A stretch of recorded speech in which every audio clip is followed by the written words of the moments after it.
Hello students, I hope you all are well. कुछ बच्चों को जो लास्ट वीडियो थी हमारी इलेक्ट्रोड पोटेंशियल और ईएमएफ निकालने वाली, उसमें कुछ डाउट है कि ऑक्सीडेशन किसका होगा एंड रिडक्शन किसका होगा, हमें कैसे पता चलेगा। तो उसके लिए एक बार फिर से एक न्यूमेरिकल और डिस्कस करते हैं। आप इसको ध्यान से देखिए कि आपको ना सबसे पहले ये समझना होगा। देखो, आपको ये एक इलेक्ट्रोकेमिकल सेल जो होता है उसको रिप्रेजेंट करके दे दिया, ठीक है। उसके बाद इन्होंने आपसे क्वेश्चन पूछा what will be the E nought cell, क्या होगा।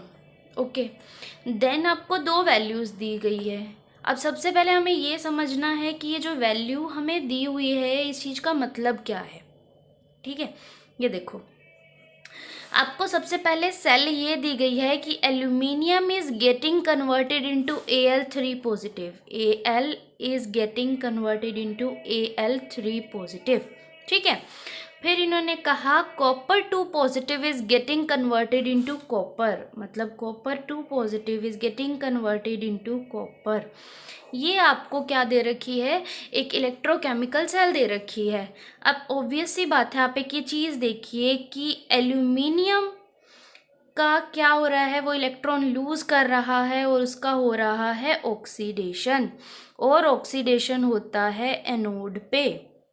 एंड कॉपर को देखिए, copper is gaining electron, and जो इलेक्ट्रॉन गेन करता है उसका होता है रिडक्शन, एंड रिडक्शन होता है कैथोड पे, ठीक है। इतना क्लियर हुआ।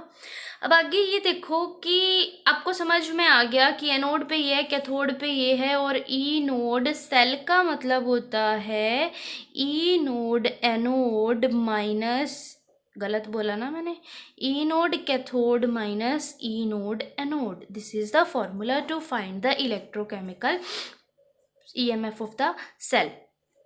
नाउ सी, हमें फिर नेक्स्ट पॉइंट देखना है कि जो ये वैल्यूज दे रखी है ये क्या दे रखा है, क्या हमें ये रिडक्शन पोटेंशियल दे रखा है या फिर ऑक्सीडेशन पोटेंशियल दे रखा है। तो अब देखो, यहाँ पर आपको दिया ई node Al3 positive is converting into Al, मतलब Al3 पहले दिया है ना, मतलब अगर ये ऑक्सीडेशन की टर्म में दिया होता तो आपको वो कहते कि Al है, उसने इलेक्ट्रॉन लूज करे और ये दिया, बट आपको यहाँ पर उसके रिडक्शन की वैल्यू दी हुई है that Al3 positive is gaining 3 electron and converting into Al। तो ये इसकी किसकी वैल्यू है, रिडक्शन पोटेंशियल की वैल्यू दे रखी है। और यहाँ पर भी देखो कॉपर 2 पॉजिटिव कॉपर में कन्वर्ट हो रहा है, ये भी इसके रिडक्शन पोटेंशियल की वैल्यू दे रखी है।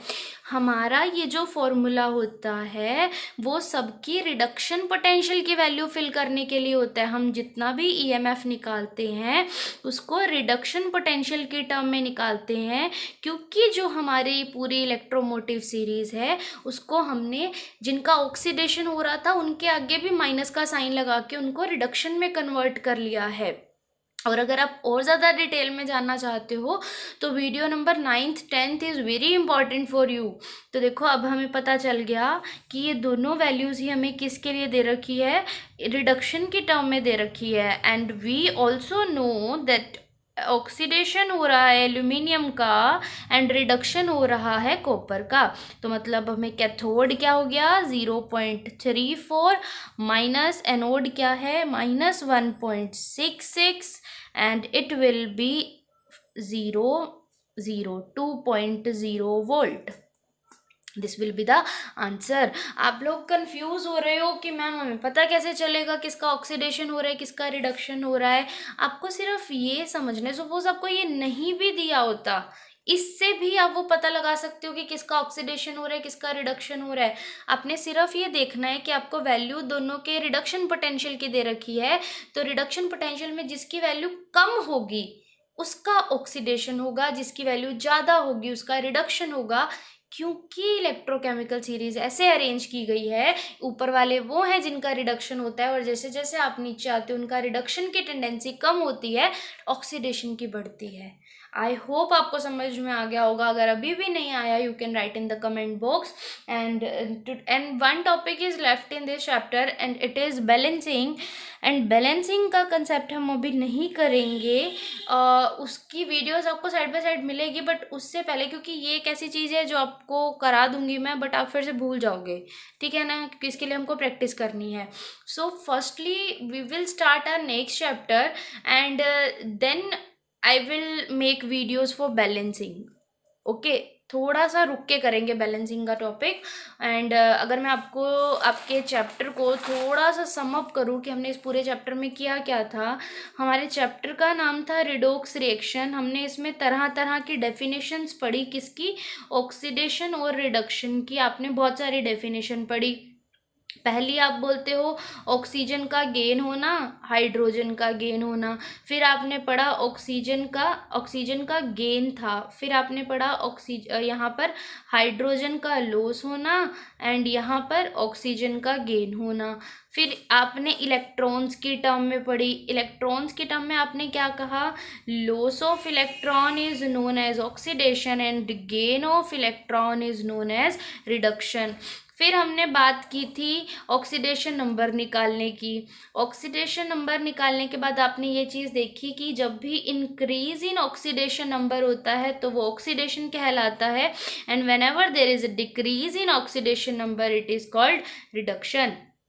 Okay, then the next thing that we had discussed to find the oxidation number of any term. Let's suppose we are given KMnO4 and you are asked to find the oxidation number of Mn. So what will we do? Potassium का +1 होगा, Mn को x late कर लिया, एक oxygen का -2 होता है, हमारे पास 4 है, is equal to 0. 1 + x minus कितना आ गया ये 8 is equal to 0, x is equal to 7. ठीक है, इस तरीके से हमने ऑक्सीडेशन नंबर निकालना सीखा. फिर हमने 4 अलग अलग तरह की रिडॉक्स रिएक्शन डिस्कस करी. कौन कौन सी थी? First one was combination, second one was decomposition, third one was displacement, next one was disproportionation. These were the 4 type of redox reaction. फिर इस चैप्टर के अंदर हमने आगे जाके क्या पढ़ा था? हमारे पास आया था इलेक्ट्रोकेमिकल सेल आई थी. इलेक्ट्रोकेमिकल सेल में आपने बोला it is a device which is use to convert chemical energy into electrical energy. पूरा आपका with diagram, construction, explanation, working, uses, application, आपने सब कुछ डिस्कस करा. फिर हमने बात की इलेक्ट्रोड पोटेंशियल की, जिसमें आपके पास इलेक्ट्रोमोटिव सीरीज आई. एंड इलेक्ट्रोमोटिव सीरीज के बेस पे हमने EMF काउंट करने के कुछ फॉर्मूलाज करे. That was E cell is equal to E nought cell is equal to E nought cathode minus E nought anode. This was the chapter that we have discussed and now I want you all to practise this chapter because जो बच्चे specially जिनके लिए video मैं बना रही हूँ उनको पता है कि संडे को उनका पीरियोडिक टेस्ट है. So please watch this videos very carefully and next we will start our very easy chapter and the name of the chapter is chemical equilibria. It is the easiest chapter. Okay, thank you.